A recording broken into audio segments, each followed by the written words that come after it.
From Studio 1A in Tampa, Florida, comes a talk show that really feels your pain and tells you like it is. We love America and all that freedom-loving Americans want to protect. Live from coast to coast and on your radio, it's For the People with Keith Allen. We'll help you survive this thing called life. We're for the people.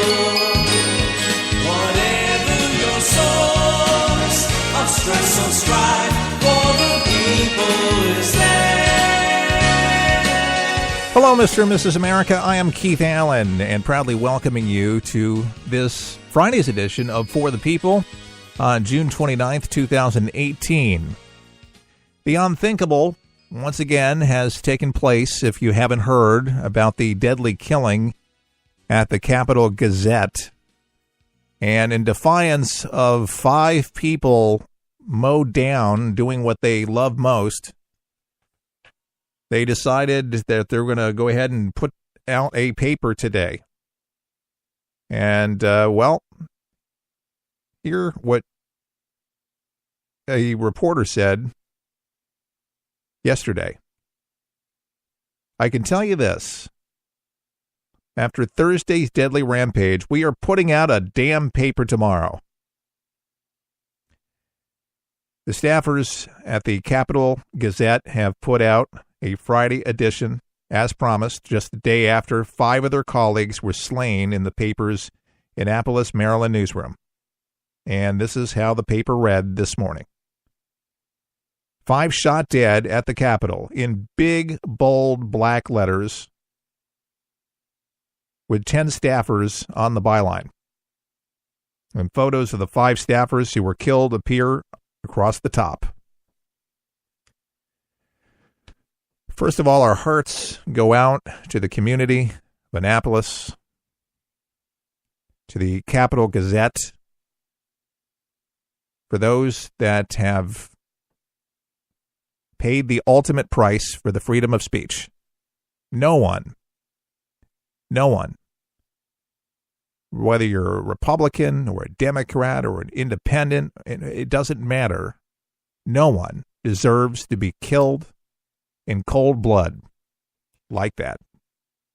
There's some unknowns. We know who the shooter is. But this was a news briefing yesterday to kind of catch you up to speed. And that's what For the People Weekend's about, to go over some of the most compelling news stories of the week. And this happened to have topped them all. This was the news briefing yesterday. My name is Lieutenant Ryan Frazier, F-R-A-S-H-U-R-E. Work for the County Police Department, Anne Arundel County Police Department. We have a brief update for you guys, just to give some details. Please bear with us. We can't answer a lot of questions. This is still a very active and ongoing investigation. We're still trying to make sure that everyone's safe, reunite people with their families. And then once the building is secure, we have a crime scene, obviously. So we anticipate this being a very long investigation. It'll be a very detailed investigation by our detectives. So I'd like to introduce first our county executive, Anne Arundel County Executive, Stephen R. Shue, to answer some questions, give you guys some updates. But again, we're going to limit questions at this time just for investigative purposes, because we still have a lot of work to do. Thank you. Mr. Shue. Thank you, Officer. I'm County Executive Steve Shue of Anne Arundel County. We've had a terrible shooting incident here this afternoon. There are several people who have died from this incident, and several others are injured. Those who are injured have been transported for medical care to Anne Arundel Medical Center and to Johns Hopkins Shock Trauma. Those fatalities are so sad, and I don't know what to say other than our thoughts and prayers are with them and their families, and we take comfort knowing that they are in God's embrace. The shooter is in custody and being interrogated at this time.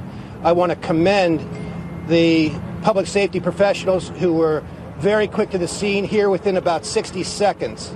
And we've had a tremendous response, not only from Anne Arundel County Police and Fire, Annapolis City Police and Fire, but also State Police, Howard County, Prince George's, several federal agencies, including FBI and ATF. I want to thank all of those agencies for their quick response and being our partners in this very unfortunate incident. I'd like to ask Governor Hogan to say a few words. Governor? Thank you, Steve. I just want to say, first of all, our thoughts and prayers are with the victims and their families, and I want to thank the law enforcement professionals who responded. Our emergency response team they did an incredible job. They're still doing the job right now, but the fact that they responded within 60 seconds, I want to give serious praise to Anne Arundel County and the city of Annapolis for their response. And we were here with the state agencies to back them up. We have federal agencies.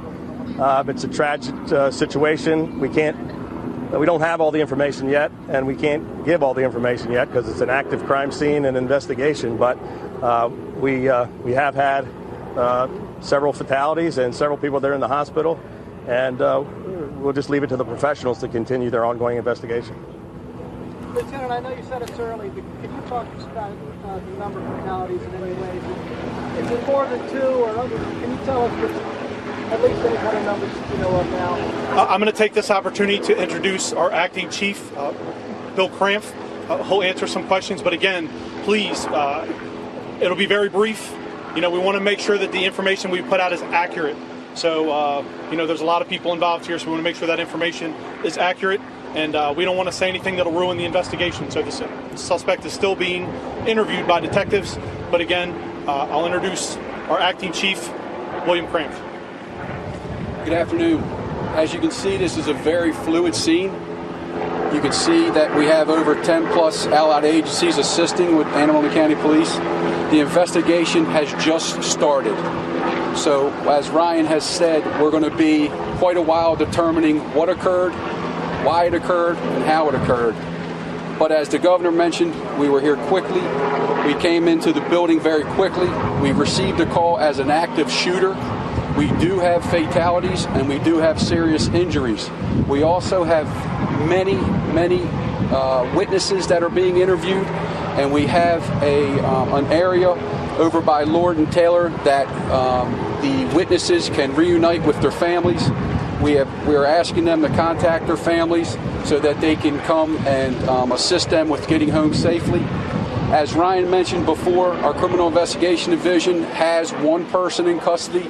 That person is at our Criminal Investigation Division down in Crownsville, and we will be speaking with that individual quite frequently and, shortly, I should say, and get the information. The building is secure from a tactical standpoint. That means that right now we believe that there are no other shooters in the building, but it has not been cleared from an investigative standpoint. So once the QRT and the members of a SWAT team leave the building, the investigators will go in, and then we will start the process of putting the investigation together. Does the shooter appear to be known to police or to the Capital Gazette employees? Anything we can tell us about right now we can't confirm exactly where the shooting occurred throughout that building. The Capital Gazette building is inside that building, along with many other businesses and doctors' offices. Do you have any numbers on casualties? Not at this point, not at this time. Did your officers interrupt the shooting? Where did you apprehend the suspect? Our officers were on the scene very, very quickly. I think it was around 60 seconds or a minute and a half. And they did engage the suspect, and that's when he was taken into custody. So it occurred very quickly. Just 1 second. That was, again, just for everybody, that was our acting chief, William Cramph, Kramph. And I'd like to introduce the mayor of Annapolis City, the city of Annapolis, Mayor Gavin Buckley. How you doing? How you doing? The city sends its love and thoughts for all the families that have been affected by this horrible event. I want to commend our first responders for getting onto the scene as quickly as they did, and if they were not there as quickly as they did, it could have been a lot worse. So I just have to say it was a great joint effort by everybody. This is what we trained for. A week ago we practiced an active shooter training thing. We did not expect something like this to happen in our community, but we were ready, and I don't think we could have put any more resources. If you look behind you at what's been done here, it's a tremendous response. How many people have been killed? We can't confirm that yet, so I have to sort of leave that with the county on there, so I'll hand it back to you. Scott, I didn't hear the question. We're just concerned. Is it you can't give us a number of how many people are killed or injured because you don't know, or what's going on? No, at this point, while we're still, reuniting people with families, and we're interviewing this suspect. We don't want to put that information out right now. That information will come out very shortly. This person acted alone. There will only be the one suspect. You're not looking for anyone else? Yeah, at this point, he's the only suspect. We have one suspect, and I'd like to introduce our state's attorney, the Anne Arundel County State's Attorney, Mr. Wes Adams. Good afternoon, everybody. My office is on scene to assist with the fantastic response by our law enforcement officials. As everybody knows, this is an active investigation. We will work in conjunction with the detectives and the police officers who are handling the scene to ensure that we have everything collected correctly so we can then sift through and process the evidence as necessary. Unfortunately, that's the only comment that my office can make at this time, but we are on scene assisting with all other law enforcement agencies. Governor Hogan, you guys have any type of motive right now? The investigation is still active and ongoing, so my office in particular, prosecutors cannot comment in any way on the nature of the evidence. What type of weapon was used? Turn that back over to Lieutenant Frazier. What type of weapon was used? Yeah, at this point, while we can't identify the exact weapon that was used, we anticipate having another briefing very shortly to try to get that information out. So, all right, that's the sounds of yesterday, where 5 people were killed in cold blood. One said, you think something like this might happen in Afghanistan, not in a newsroom a block away from the mall. Annapolis newsroom shooting is left 5 people dead, folks. The suspect, he's in custody. The motive, everybody wants to know, why did he do it? Well, apparently, this gentleman that did this, Jared Ramos, he explicitly targeted the newspaper, according to the locals that I spoke with this morning. The 5 Gazette staffers killed in the attack were identified as Wendy Winters, John McNamara, Gerald Fishman, Rebecca Smith, and Rob Hasten.